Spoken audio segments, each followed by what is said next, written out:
The wind bit through the city that night, whipping down the narrow streets and scattering old newspapers across the sidewalks. The smell of roasted coffee and baked bread drifted faintly from the café on the corner, where laughter spilled out through the glass.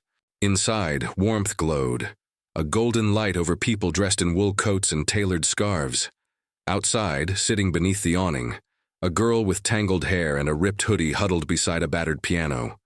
Her name was Ilara, 14 years old, barefoot, her fingers red from cold. The piano was missing 3 keys, the legs uneven, the surface scratched with years of neglect. It was her only possession, rescued from an alley behind a music store that had gone out of business. Most nights she didn't play. Most nights people just walked by. But tonight she was hungry. "Can I play for food?" she asked softly, her voice trembling as a couple passed her. They didn't stop. A group of students laughed nearby, filming something for social media. The neon signs blinked above her, painting her face in flickering light. She looked at the half-empty cup by her feet, barely a few coins. Inside the cafe, a man in his 50s sat with a steaming cup of espresso and a phone buzzing on the table. His name was Adrian Holt, a retired concert pianist, now a music critic. For one of the most prestigious classical magazines in the country, he had played in Vienna, Paris, New York. He had stood under chandeliers and applause. But that was a lifetime ago, before the accident that ruined his hand. He hadn't played a note since. When he heard the girl's faint voice outside, he looked up briefly, frowning. The cafe manager was already shooing her away from the entrance. "You can't sit here, kid," the man said, his tone sharp. Ilara nodded and moved her piano closer to the edge of the sidewalk. Her stomach growled and her eyes glistened, but she sat down anyway. Slowly, she lifted her fingers over the keys. They trembled for a moment, then settled. The first notes were soft, uncertain, a melody barely audible beneath the traffic. But then something shifted. Her hands moved faster, her eyes closed, and the music swelled. It was haunting, pure emotion wrapped in harmony. The chaos of the street seemed to slow as her fingers danced over the keys. People turned, conversations stopped, phones lowered. Inside the cafe, Adrian froze mid-sip. His heartbeat quickened. That progression, that rhythm, it was impossible. The piece she was playing wasn't anything he recognized. It was raw, new, yet perfectly balanced. Every note told a story. Every pause carried pain and hope intertwined. He rose from his chair slowly, almost afraid to move. Outside, the students who had laughed earlier were now recording her performance. "Yo, she's insane," one whispered. Ilara didn't hear them. Her world was the piano, the feel of the keys beneath her fingertips, the rhythm that existed only between her and the night. When the final note faded, silence lingered. Then came the applause, hesitant at first, then louder, echoing down the street. A woman dropped a $10 bill into the cup. Someone else gave her a sandwich. The cafe manager who'd chased her away stood awkwardly in the doorway. Realizing the crowd wasn't leaving, Adrian stepped forward slowly. "Where did you learn that?" he asked. Ilara looked up, startled. "Nowhere," she said. "I just play what I hear in my head." He studied her. Her eyes were dark, intense, intelligent. "That wasn't luck," he said. "That was mastery," she shrugged. "I just wanted to eat." Adrian's chest tightened. He saw the old him in her, the hunger, the obsession, the need to be heard. He crouched down. "What's your name?" "Ilara," she said softly. "Ilara," he repeated as if testing the sound. "Do you have anywhere to go?" She shook her head. He hesitated, torn between reason and impulse. Then he said quietly, "Come inside. You can warm up." The crowd began to disperse, murmuring about the homeless piano girl they'd just witnessed. Some posted clips online. Within minutes, her name, though few knew it, was already spreading. Inside the cafe, the manager frowned but said nothing as Adrian led her to a seat near the window. He ordered soup and bread for her. She ate slowly, hands shaking around the spoon. "You have talent," Adrian said. "Not the kind that can be taught, the kind that consumes." Ilara looked at him, wary. People say that. Then they forget. I won't forget, he said. I used to be where you are, hungry, alone. But someone gave me a piano, and it saved me. Her eyes softened a little. You play? Played, he corrected, flexing his injured hand. Not anymore. She looked down at her bowl. I'm sorry. He smiled faintly. Don't be. You remind me that the music still lives somewhere. As they sat in silence, Adrian's phone buzzed again. Another message from a journalist. But he ignored it. He was staring at the girl, realizing something impossible. The melody she had played, he had heard it before. Or rather, he had written something similar once. But she couldn't have known that. It wasn't published. It was something he composed privately after his accident. Something only he and one other person had ever heard. He leaned closer. Ilara, how did you come up with that piece? She frowned, confused. I don't know, it just came to me. Like someone whispered it in my dreams. Adrian's heart pounded. Someone? She hesitated. A woman. She used to play the piano at the shelter. She said she knew a man who once played like the sky was falling. I never met him, though. Adrian felt the world tilt. His sister had volunteered at that same shelter years ago, before she passed. He whispered. What was her name? Grace, Ilara said. He froze. Grace Holt. His sister. He stared at the girl, realizing with a chill that fate had just brought him face to face with someone his sister had saved. That night, as snow began to fall outside, Adrian offered her a place to stay. In the spare room of his apartment filled with instruments gathering dust. She hesitated but finally agreed. When she saw the grand piano in his living room, she gasped. It's beautiful. It's yours, Adrian said quietly. At least for now. She ran her fingers across the polished keys, then looked up at him. I can't pay you, he smiled. You already have. That night, as she began to play softly, her melody blending with the whisper of snow against the window, Adrian sat beside her, closing his eyes for the first time in years. He didn't know what this strange connection meant, but something inside him said it wasn't coincidence.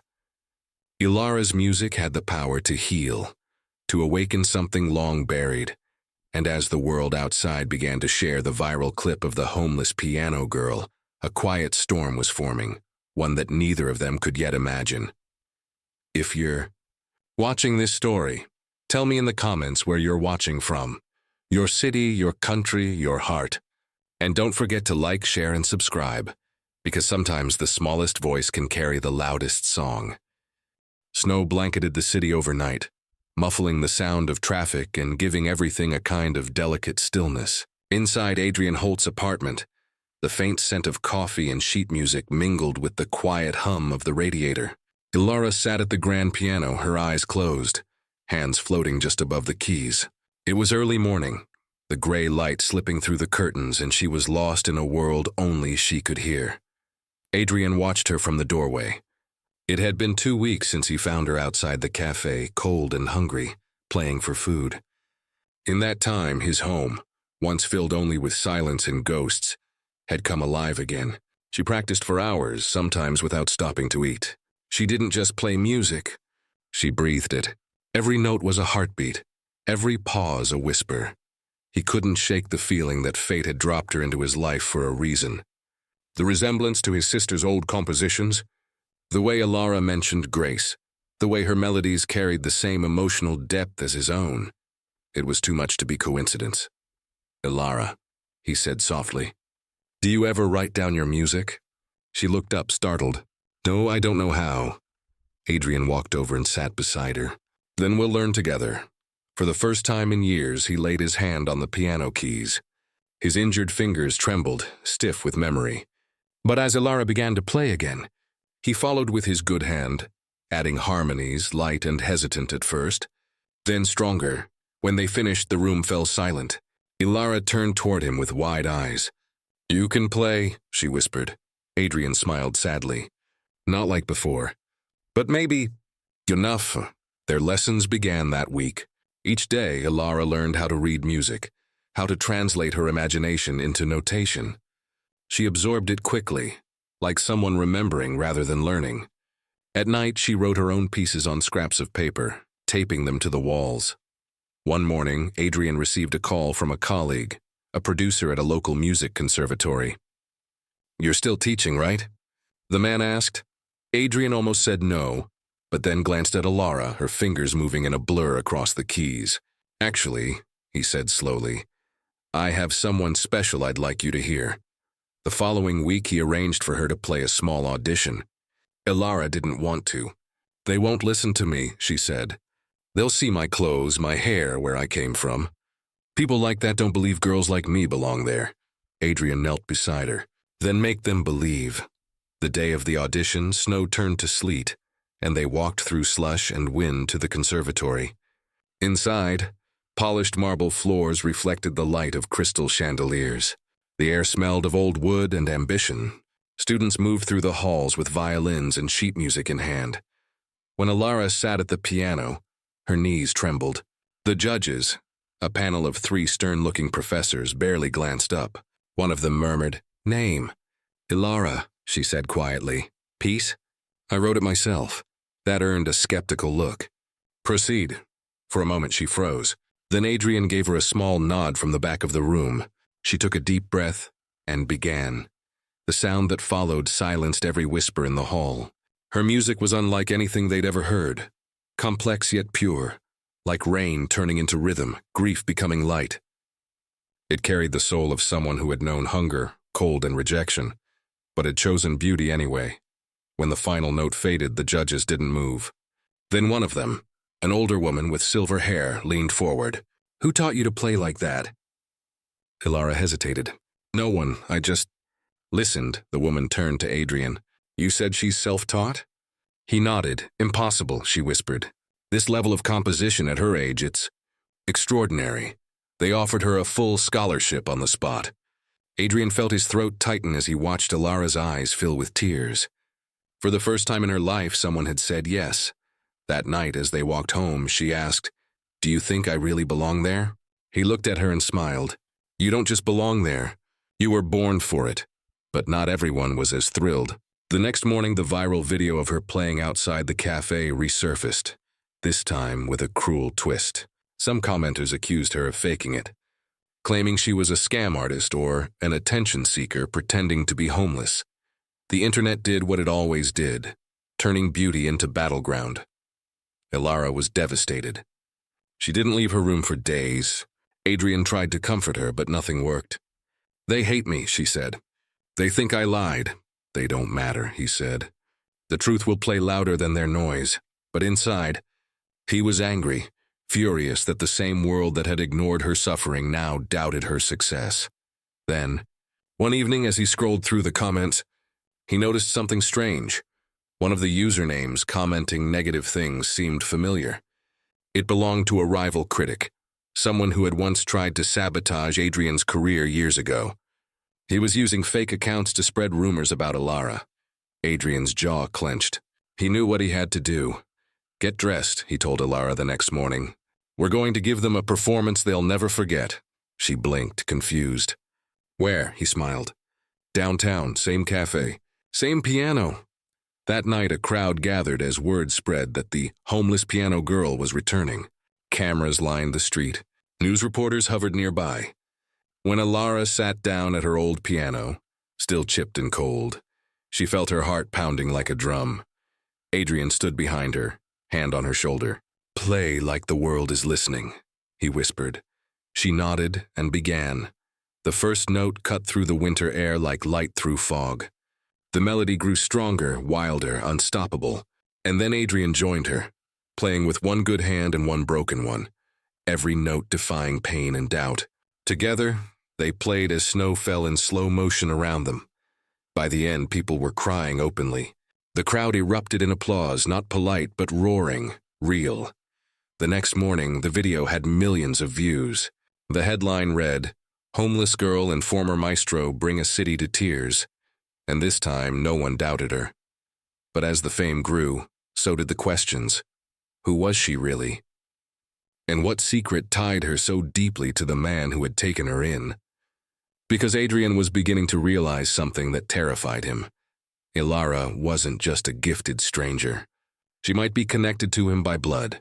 If you're watching this story right now, tell me in the comments where you're watching from, your city, your country, your heart, and don't forget to like, share, and subscribe for the final part of Ilara's journey. The morning light crept through the blinds, painting thin gold lines across the piano. Ilara sat at the keys, her fingers resting in silence. The last few days had been a whirlwind. Reporters outside the door, invitations from TV stations, even a call from the National Symphony. Her performance with Adrian had become the story of the year, the homeless piano girl who made the world cry. But behind the viral headlines, something deeper stirred. She had begun having dreams, flashes of memories that weren't clear. A woman's laughter, the soft hum of a lullaby, and the faint sound of a piano playing somewhere far away. It was the same song she played at the café the first day Adrian found her. Adrian walked into the room carrying 2 cups of cocoa. He watched her quietly for a moment before placing one beside her. "You've been at that piano since sunrise," he said. She looked up with a faint smile. "I keep remembering things. A house, a woman's hands on the keys. I think she was teaching me." He froze, his heart hammering. "Do you remember her face?" Ilara frowned, struggling. "No, just her voice. It sounds like music." Adrian sat down across from her.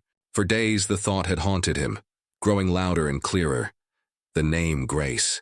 Ilara had whispered it in her sleep once, and that name had shattered something inside him.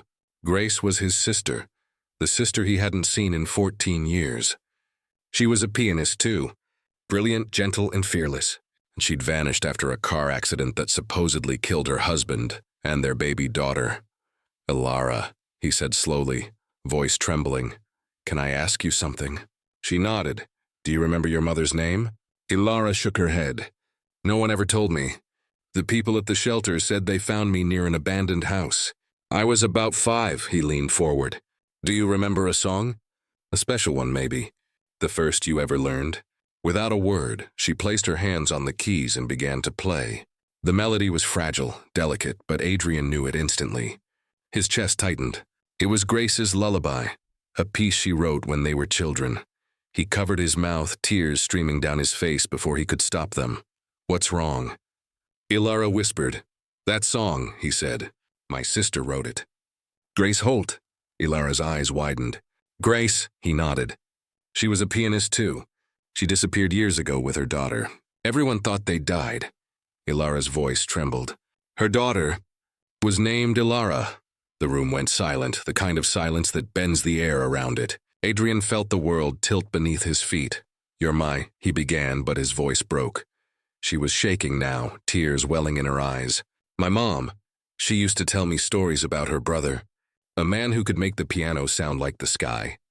She said if I ever found him, he'd help me find my music again." Adrian reached for her hand, his face pale and wet. "Ilara, you found me." For a moment, neither of them could speak. The piano stood between them, glowing faintly in the morning light, as if it knew the truth before they did. The next few days blurred into a haze of emotion. They went to the shelter where she'd been found years ago.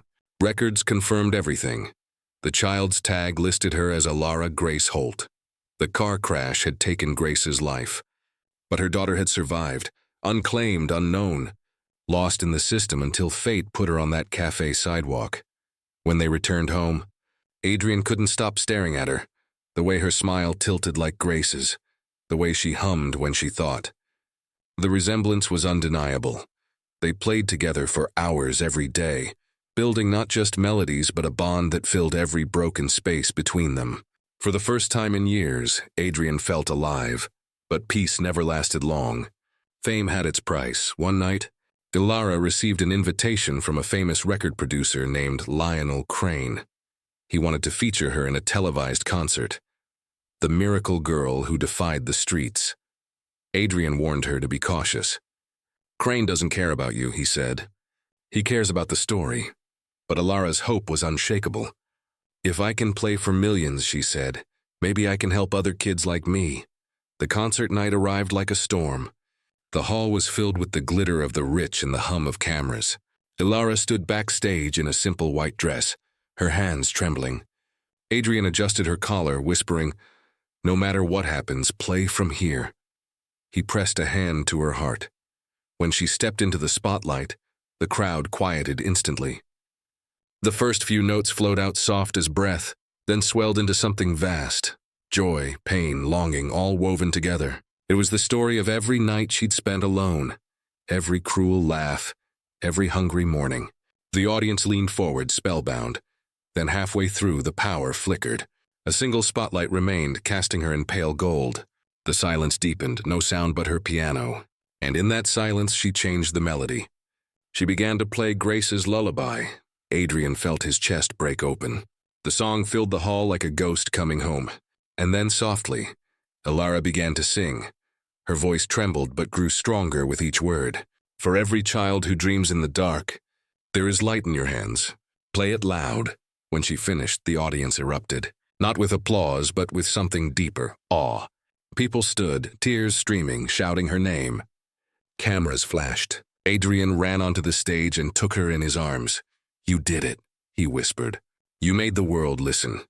Months later, the story of Alara Holt became legend.